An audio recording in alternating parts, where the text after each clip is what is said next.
we only can get stressed or only should get stressed about the things that we can control. I used to get upset because maybe somebody on my team wasn't doing something right, or I thought I could do it better, or it wasn't getting done on time. And I would try to motivate that person, teach them what to do, show them that I can help, do all these things, but they were the one that had to change their mind to do it. It's just like if somebody has some sort of addiction. I think we all know somebody, and it has to get to the point where they want to change. We cannot change people.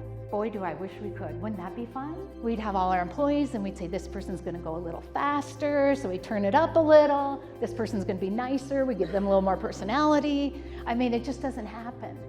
So please, don't get stressed about things that you cannot control.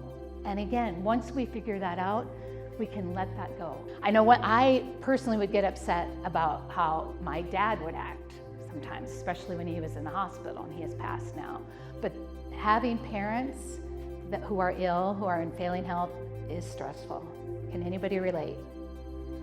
Raising our kids at the same time that those parents are going through that is really stressful. That is such a hard time in my life. Both of my parents have passed, but I just remember thinking, this isn't gonna be forever. I'm not gonna be a changed person because of this. And I thought to myself, he's 80 years old. I am not gonna change him now, right?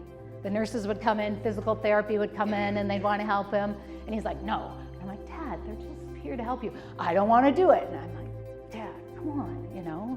This is their job, they don't, no. So I was just like, well, he doesn't want to do it. I mean, do I wanna waste a half an hour arguing, right?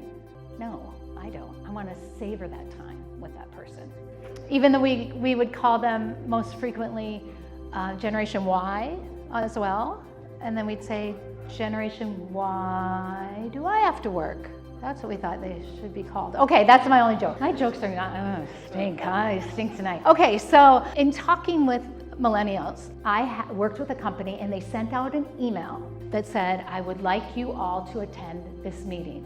And it was at like 2 o'clock on a Wednesday or what have you. One of my clients that I was working with was a millennial and she didn't go to the meeting. So her supervisor said, yeah, can you talk to her? Can you talk to Sandra? She didn't show up to the meeting. And she said, well, your message said, I would like you to be there. And he's like, yes, I would have liked you to be there. And she was like, but you didn't say I had to be there. And I was like, ooh, this continues. What now? What are we going to, and so I'm like, well, you didn't say she had to be there.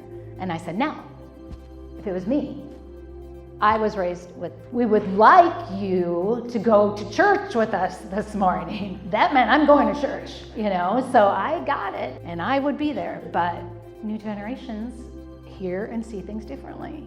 So we have to fix that. What are we gonna do? He's like, well, I don't know that I can say, per HR, human resources, you have to be there because it was like her off day.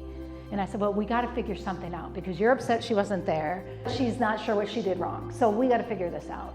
So he's like, okay, the next time I have a meeting, I will make sure that you know that I cannot say it is mandatory, but that I would really like you to be there. And if it's on your day off, let me know and I will give you a different day off during the week. So progress is made. What is the number one problem in the workforce today? Communication. We just said it. I can be this far away from you, but I'm gonna text you or email you because I'm scared to come over there, even though it's like 3 steps. I don't know what's gonna happen between the time I go over there and here. I might miss something. So we have to talk to each other again. We have to.